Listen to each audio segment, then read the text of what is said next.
हम ये वीडियो आपके लिए ही बना रहे हैं, हम भेज देंगे, आप लोग देख लीजिएगा। नंबर सिस्टम में स्टार्ट करते हैं एकदम प्रॉपर तरीके से, एकदम बेसिक से। अगर आपका बेसिक क्लियर नहीं रहता मैथ में, हम बहुत से बच्चों को देखे हैं उनको हर चैप्टर आता तो रहता है, लेकिन मैथ क्या होता है, मैथ का अगर बेसिक क्लियर नहीं है तो बेचारे हर जगह फंसते रहते हैं, हर जगह फंसते रहते हैं, दिक्कत होती रहती छोटी छोटी चीज़ों पे। तो हम सबसे पहले बेसिक से ही स्टार्ट करते हैं। ये देखते हैं, हम नंबर सिस्टम की बात करते हैं। नंबर सिस्टम में सबसे पहला हम पढ़ते हैं नेचुरल नंबर।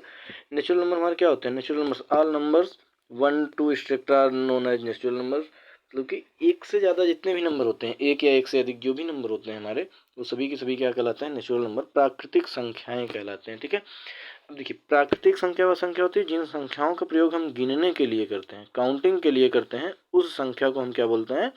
प्राकृतिक संख्या बोलते हैं। जैसे हमारा देखिए एग्जाम्पल में दिया गया 1 2 3 4 5 इत्यादि है। इसके बाद आता है हमारा होल नंबर। होल नंबर को हम बोलते हैं पूर्ण संख्या। देखिए, पूर्ण प्राकृतिक संख्या हो गई, पूर्ण संख्या प्राकृतिक, उसके बाद पूर्ण क्यों होता है?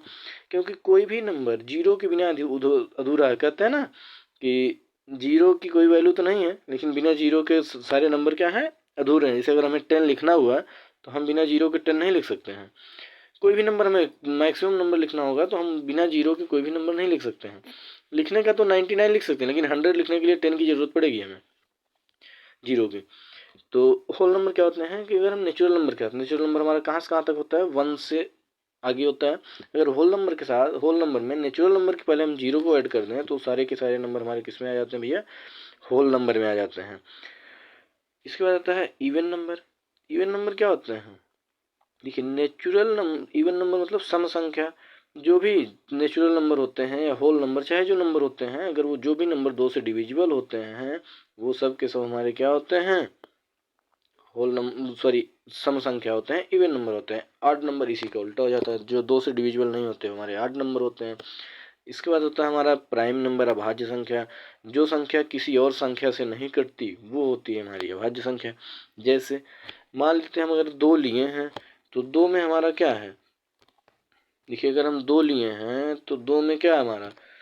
2 किसी अन्य नंबर से नहीं कटेगा। कटेगा? नहीं कटेगा ना। जब 2 किसी अन्य नंबर से नहीं कटेगा, किससे कटेगा? या तो 1 से कटेगा या तो 2 से कटेगा। तो वही तुम कह रहे हैं भैया कि हमारा प्राइम नंबर, अभाज्य संख्या क्या होती है? जो संख्या स्वयं से कटे, स्वयं के अलावा किसी और नंबर से ना कटे, वो होता है हमारा क्या? प्राइम नंबर होता है, अभाज्य संख्या होती है। इसके बाद आ जाता है कंपोजिट नंबर। कंपोजिट नंबर क्या होते हैं कि इसकी हिंदी होती है भाज्य संख्या। जो नंबर अपने के अलावा, अपने और एक के अलावा किसी अन्य नंबर से भी कटे, वो एकदम डिवाइड हो, मतलब उसमें भाग चला जाए, वो क्या होता है? हमारा कंपोजिट नंबर होता है। उसका डिफिनेशन देखिए यहाँ दिया है, natural numbers which are also divisible by an any other numbers expect from one and self are called composite number. Example जैसे 4 6 8 9 4 6 8 9 10 12 etc। मतलब कि अगर 4 है, यहाँ पे देखिए, अगर 4 है, ये 4 किससे कटेगा? 1 से तो डिविजिबल हो गया, 1 4 जब 4। 2 से डिविजिबल होगा, 2 2 जब 4। इसके बाद 4 से भी डिविजिबल होगा। तो आप मान के चलिए कि जो हमारे भाज्य संख्या होते हैं उसके कम से कम कितने गुणनखंड, कितने फैक्टर होते हैं? उसके कम से कम 3 फैक्टर होने ही होने चाहिए। ठीक, इसके बाद अगला आता है हमारा इंटीजर। आ गया हमारा, देखिए इंटीजर क्या होते हैं? इंटीजर वो होते हैं जब हम होल नंबर के साथ साथ नेगेटिव नंबर भी ऐड कर देते हैं। नंबर लाइन पे इंटीजर को रिप्रेजेंट किया जाता है, दर्शाया जाता है छोटे बच्चों में कक्षा 6 7 8 में। 1 2 नंबर 3 नंबर का क्वेश्चन आता है कि इंटीजर को, इस इंटीजर को नंबर लाइन पर रिप्रेजेंट करिए। ठीक है, अब देखिए, नंबर लाइन पर रिप्रेजेंट करने के लिए हम यहाँ नीचे नंबर लाइन पर इसको रिप्रेजेंट करके एक बार दिखा दे रहे हैं आपको। एक ऐसे हम लाइन ड्रा कर लेते हैं। ठीक, बीच में क्या करते हैं? 0 रहता है, इसके आगे 1, राइट साइड में 2 3 एक्सेट्रा ऐसे करके रहता है। इसके लेफ्ट में क्या रहता है? -1 -2 -3 एक्सेट्रा ऐसे ऐसे करके आगे बढ़ता जाता है। तो अब देखिए, क्योंकि पॉजिटिव, अगर किसी भी नंबर के आगे कोई साइन नहीं है तो वो नंबर हमारा किस में होता है? पॉजिटिव में होता है। तो इसलिए हम पॉजिटिव नंबर के आगे कोई साइन नहीं लगाते। लेकिन अगर निगेटिव नंबर है तो उसके लिए हमें साइन लगाना कंपलसरी हो जाता है। ठीक है, तो अब देखिए यहाँ पे है ये, इसके बारे में और डिटेल में हम आपको आगे बताएंगे। यहाँ तक क्लियर हो गया आप लोगों को? अब देखिए, एक बार आप अगर आवाज़ थोड़ा सा तेज लग रही हो तो आप एक काम करिएगा, इसको थोड़ा सा स्लो मोशन में करके आप देखिएगा तो आपको ज़्यादा क्लियर समझ में आएगा। क्योंकि यहाँ पे टाइम वेस्ट करने से अच्छा है कि हम अपना बेस्ट आपको दें कम समय में। डेसिमल नंबर क्या होते हैं, अब हम बात करते हैं डेसिमल नंबर की। इसको हम हिंदी में बोलते हैं दशमलव संख्या। क्या बोलते हैं हिंदी में इसको? दशमलव संख्या बोलते हैं इसको। ठीक है, देखिए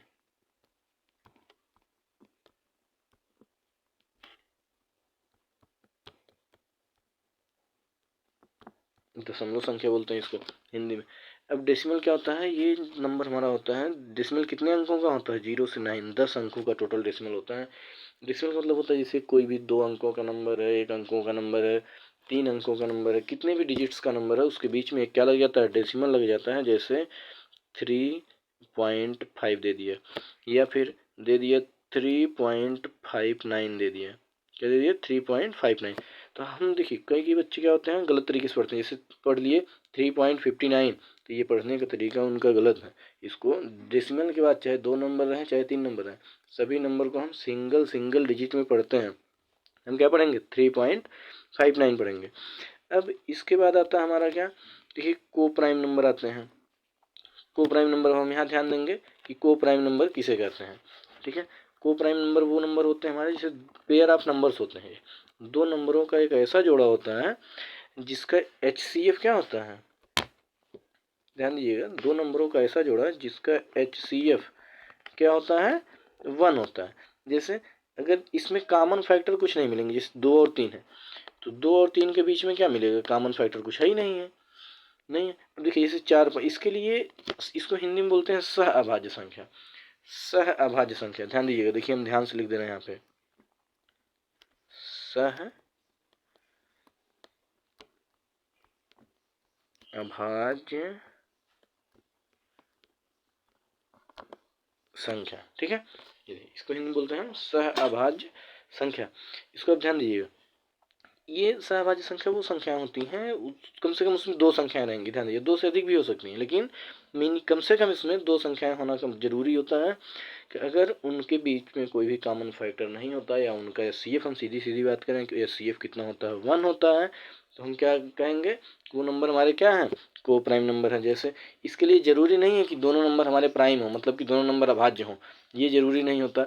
इसके लिए जरूरी होता है कि उन दिए गए दोनों नंबरों के बीच में कोई कॉमन फैक्टर ना हो। जैसे देखिए पहला एग्जाम्पल अगर हम 2, 3 का लेते हैं तो इसमें तो दोनों नंबर प्राइम नंबर मतलब अभाज्य नंबर है। लेकिन दूसरे एग्जाम्पल में जब हम 4, 5 लेते हैं तो 4 तो भैया हमारा कंपोजिट नंबर है, प्राइम नंबर थोड़ी है। 4 देखिए 1 से भी कटेगा, 2 से भी कटेगा, इसके बाद 4 से भी कटेगा। अभी इसके आगे हमने आपको बताया अभी। उसी तरीके से 6 और 25, 6 और 25 देख लीजिए। 6 भी कंपोजिट नंबर है, अभाज्य संख्या है, 25 भी कंपोजिट नंबर है, लेकिन दोनों आपस में क्या है? को प्राइम है। क्यों को प्राइम है? इसलिए को प्राइम है कि इनके बीच में कॉमन फैक्टर कितना है? 1 है। HCF इसका कितना आएगा जब निकालेंगे तो 1 आएगा। ठीक है, आई बात समझ में आप लोगों को? अभी इसके आगे हम अभी पढ़ेंगे रेशनल नंबर। देखिए रेशनल नंबर हमारे नोट्स में प्रिंट होकर नहीं आ पाया है, इसके लिए अब हम आगे पढ़ेंगे। देखिए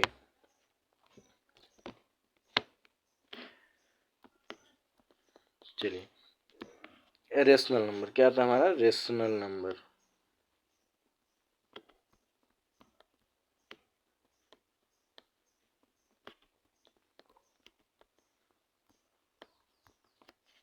रेशनल नंबर आ गया। ठीक है, रेशनल नंबर को हम बोलते हैं परिमेय संख्या। क्या बोलते हैं?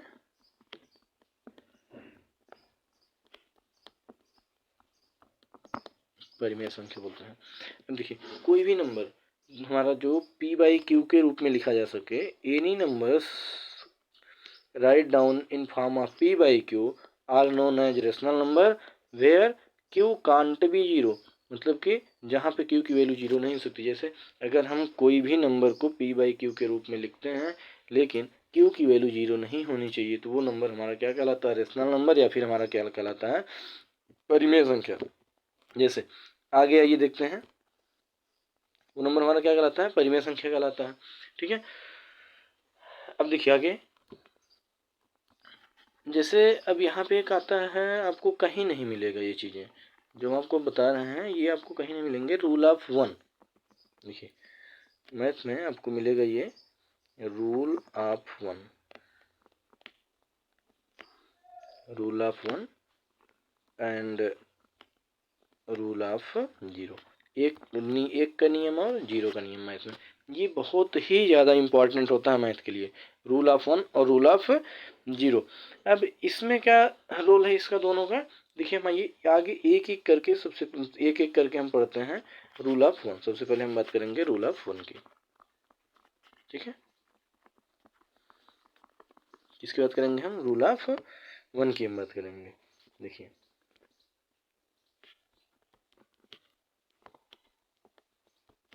ठीक है, रूल ऑफ वन की हम बात किए, ठीक। रूल ऑफ वन क्या होता है कि अगर हम किसी भी नंबर में, जैसे देखिए 2 × 1 करेंगे तो कितना आएगा, 2 आएगा, कोई चेंजेज हुई वैल्यू में नहीं आई। 2/1 करेंगे तो कितने आए, 2 आया, कोई चेंजेज हुआ वैल्यू में, कोई चेंजेज नहीं हुआ ना। जब कोई भी चेंजेज नहीं हो रहा तो इसका मतलब क्या है कि अगर हम किसी भी नंबर, देखिए यहीं से रूल ऑफ वन निकल के आता है, कुछ है नहीं रूल ऑफ वन में, कि if we multiplied with by one with any number the result become always same, तो कि रिजल्ट हमेशा क्या आता है, सेम आता है। और रूल ऑफ जीरो की अगर हम बात करते हैं, यहीं पे ध्यान दीजिएगा आप,